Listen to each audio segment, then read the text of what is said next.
taon kayo.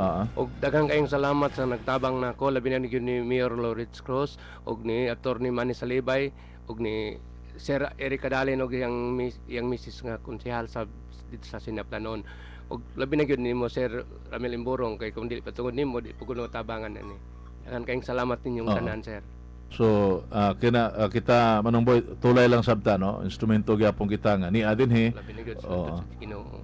So instrumento ta niya atong pasalamatan to labaw nunubos nga atong mga kaigsunan nga mi tabang o manginaota nga daghang pang grasya sa maabot alang mububo alang kanila.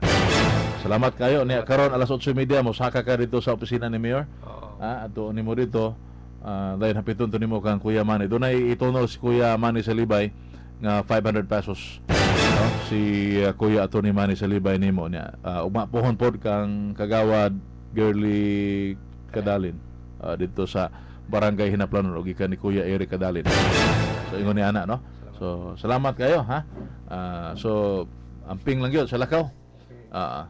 Sige, salamat mo to si Manong Boy Tumakin Abilinida ato ni Nabi Usab ni Buntaga. Lain ba to ikaw bang karon to presidente sa Maria Cristina Igoslab, Kuya Atty. Manny Salibay? RMN Exclusive. Kuya Manny, good morning. Good morning, Kuya Armel. Good morning sa tanang nagpamati karon sa ato ang program straight to the point sa RMN ug sa tanan nga nagtubay gayod sa programa. Labi na yun kang Boy Remitelio diya sa Suarez ug atong mga higala sa Suarez ug sa 24 ka barangay nini atong dakbayan. May buntag Kuya Armel. May buntag. Unya pasalamat sa Manong Boy nimo. Nadungog nimo kang gini. Ay yes Kuya. Diyon ato po na siyang nakita atong naging adlaw Kuya. Diyon gahapon tungod sa atong kabisi na kuan ato atong na kuan na kalimtan ba. So magani kay kuan kay atong na kuan karon atong na monitor. Kay nagsaad kita niya nga uli biya na sa Cebu madto sa Cebu nya lupod wala tong tabangan. Salamat kayo. Kuya Ramil. Sa ato ikalagad Kuya Manny. Kagabi ang Marquez Tinegos Club doon nagipagayon nga special board meeting sa balay ni Kuya Willie Yap sa Palao. Dayon atong na resolve dito nga intensify nato ang atong relief operations alang sa mga napiktuhan sa bagyong Sindong. Dayon mag ato usab dugangan ang ato ang Jetmatic shallow well nga kuan nato atong projects. Ug gi-designate sa chair si Kuya Naga Batalo nga mo ay mahimong project manager ug usab kauban nimo Kuya Ramil kay amin magyapon kini nga program joint kinato. So usab kini nga one project kang Kuya Rafi Biazon. Kuha nilang ilang tabang ato gyud ihatag sa mga nanginahanglan sa Dakbayan sa Iligan. Dayon na usab atong karong umaabot nga pizza 15 Visayas City ug 18 ang 4th Mechanized Infantry Battalion sa Philippine Army magsaulog sa ilang anniversary celebration. Silang anniversary busa ang Marquez Tinegos Club isip nakig-alayon sa maong hugpong sa kasundaluhan mo kuan usab kita mo appeal kita silang activity nga ipahigayon.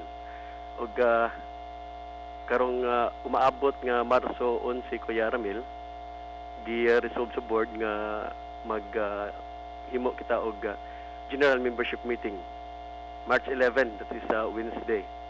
April 11. Holy Week. April 11 March 11 Kuya. April. April. April 11. Kay doon na kita yung mga importante kayong mga buluhaton labi na sa mga proyekto nga ipahigayon nato. Ug padayon kita nga mo tabang gyud sa nanginahanglan sa Dakbayan sa Iligan. Dayon na kalambigit sa issue karon Kuya. Kini dito makaturnanon ba ang gibatuman nga pag-ubos sa pritihan sa mga bus nga nabihian Iligan Cagayan de Oro? Nindot ka na nga issue Kuya. Ang atong tubag niya Kuya makataruganon gayod. Pursuant to the National Declaration of State of Calamity sa atong mahal nga presidente Kuya. Until now, wala pa na gi-lift nga declaration of state of calamity. Labi na diri sa duha ka dakbayan sa Iligan o dakbayan sa Cagayan de Oro. Ang pagpakunhod sa plitihan mo'y the list that these corporations can do Kuya, kining mga corporations sa sa mga sakyanan. mao kana ilahang gamay nagkanang ilang mahatag sa mga napiktuhan sa bagyong Sindong nining duha ka dakbayan kuya. Dayon na kana usab, that is part of their corporate social responsibility. Ning gitawag nato CSR. CSR, To uplift the lives of those living in the affected areas of the calamity. Dining duha ka dakbayan nga until now kuan gyapon ning kamot nga maka-recover kuya. So usa ka na ka pagsanong sa kining ato ang basis nga mo kuan sila mo pakunhod sa plitihan. Dili man na ingon nga nagkompetensya ko na kana sila kuya, partner ko na sa kuan pod sa kining business ba. Pero ang lintunganay ni ana mao kining pagsanong nila sa Declaration of State of Calamity. Kay tungod kay ang kining mga tao karon kuya, labi na kanato nga nagkuan pa gyud ning kamot pa gyud nga mo barog pagbalik. Dayon nang ginahanglan og mga ayuda, mao kini ang ilahang kakuhan nga mutabang gayod. So kanang pagpakunhod kuya, dako kanang katabang sa mga riding public. Although kuya, in the long run, ang ganing mga gagmay nga mga gagmay na to mga operators. Apektuhan gayod sa pagpakundod, pero dili kana moy ilang tan-awon kuya, ang ilang kagalingon kun dili tan-awon unta nila ang unsay ilang ikatabang ngadto sa mga riding public nga nagkinahanglan usab og pagkuan ba, pag-ayuda. Labi na kanila nga mo hatag og panahon, hatag higayon nga ma-transport nila gikan nining usa ka syudad ngadto sa laing syudad kuya. Nga mao taw ni ilang matabang to uplift the lives of those affected by the calamity. So kana kuya usa ka dungganon nga buluhaton nining ato ang mga kaning mga corporations kuya ba. They should adhere to their corporate social responsibility. Maunta kana usab ang atong taon-taon kay kung maguna-una mo gutas atong kagalingon kuya, muna moingon kita nga dili kana makaturunganon kay mapiktuhan kita, gamay kita nga kuan nga mga kining operators. Oo, mapiktuhan kita, pero dili unta nga atong kagalingon may tan-awon labi na ning panahon sa kalamidad ug panahon sa ato ang pag-recover. Atong tan-awon unsay atong ikatampo. Managingon kuya ba nga dili nato tan-awon kun unsay atong makuha kun dili unsay atong mahatag sa atong katilingban. Unsay atong matabang. No? Kuya. Ug usab kuya, labi na gyud kining nining panahon sa Kwaresma. Mao kanay usa ka tawag ang atong pagtabang sa uban. Tabangan nato ang mga nanginahanglan. So kuya, samtang aduna pay mga tao nga nanginahanglan, kita untang tanan aduna untay panglantaw nga matabangan nato sila. Ug kita kung dunay kapasidad, mutabang kita kay panahon ra ba kung kita ang manginahanglan kuya, ang Dios sa kanunay mutabang kanato. So mo kana ang kuan ang miti sa kinabuhi kuya. Mutabang ka kay indalongran ikaw tabangan sa Dios nga labawng makagagahom. Naghatag sa kapuno sa iyang grasya nganha kanimo. Kung kita niya nga pinaagi kanimo ang iyang grasya mo dagayday ngadto sa uban, iya kanang buhaton kuya. So we will become the vessels of hope and the channels of grace. Kana kuya, mao kana atong kakuhan kuya. Mga lumulupyo sa atong dakbayan isip usa ka yanong lungsuranon sa ato ang nasod isip anak sa Dios. So mao kana kuya. Okay. Salamat. Okay, salamat kayo Kuya Manny. Salamat kayo. Yes, kuya. God bless us all. God bless our country. God bless our city. Daghang salamat. RMN Exclusive. Straight to the point. Okay, nabati nato si Attorney Manny Salibay, Presidente sa MCSC, sa Maria Cristina Eagles Club, si Kuya Manny Salibay. Makatambong kagabi sa board meeting. So, ang usa sa nahatagan o pagtagad ang pagtao katong giingon ni Kapitan Nick Chavez kagahapon atol sa atong interview kaniya. So, doon na laing tubag usab nini itunol gikan sa Maria Cristina Eagles Club na appoint isip mao'y project manager si Kuya Naga Batalo, no, ato assemblyman sa MCSC. Kuya Naga Batalo may project manager sa pagtao nining mga puso, no, alang sa atong mga igsoon diha sa nga apektado sa bagyong Sindong. So, labi na diha sa hinaplanon.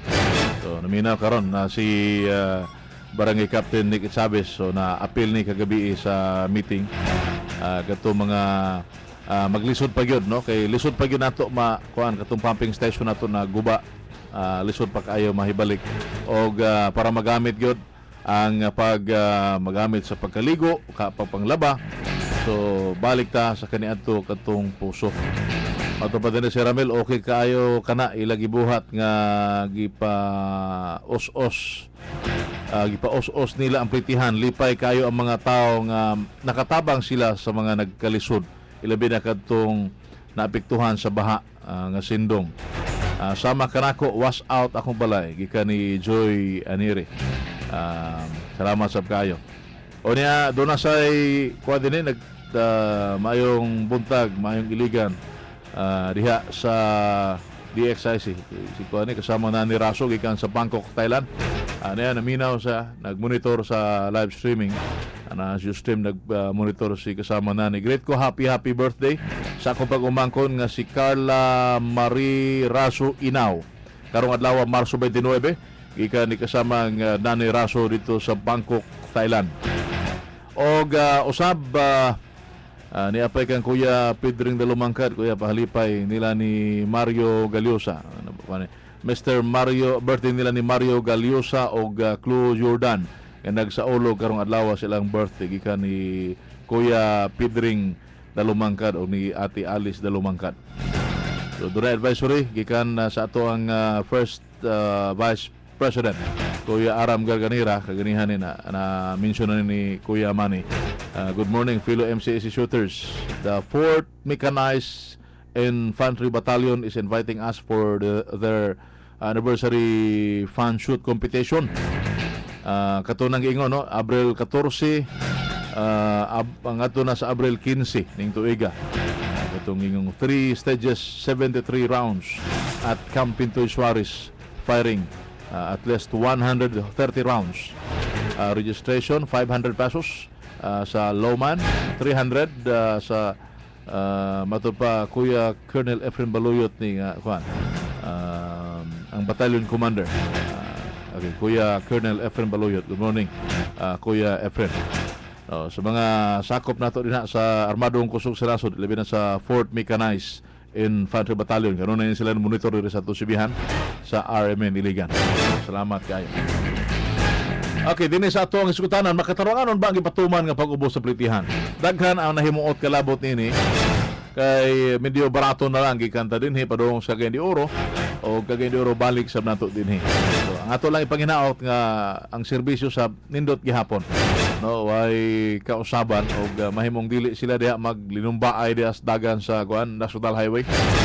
Simbako diha ang kita sad nga mga sumasakay ato sang bantayan, tabang tagbantay diha. Usahay maglumba ni. Kuhaon nato ang bus number, plate number ba kaha, oras, unsang orasa ka nakasakay. Pwede na ito nang i-report sa LTFRB. Diha sa likod sa ilahang bus, makita na ito diha ang cell number. Pwede nimong i-text, i-reklamo sa LTFRB kung doon na kayo makita diha ka ng over speeding, no? O dili mayong serbisyo ihatag sa mga rural bus.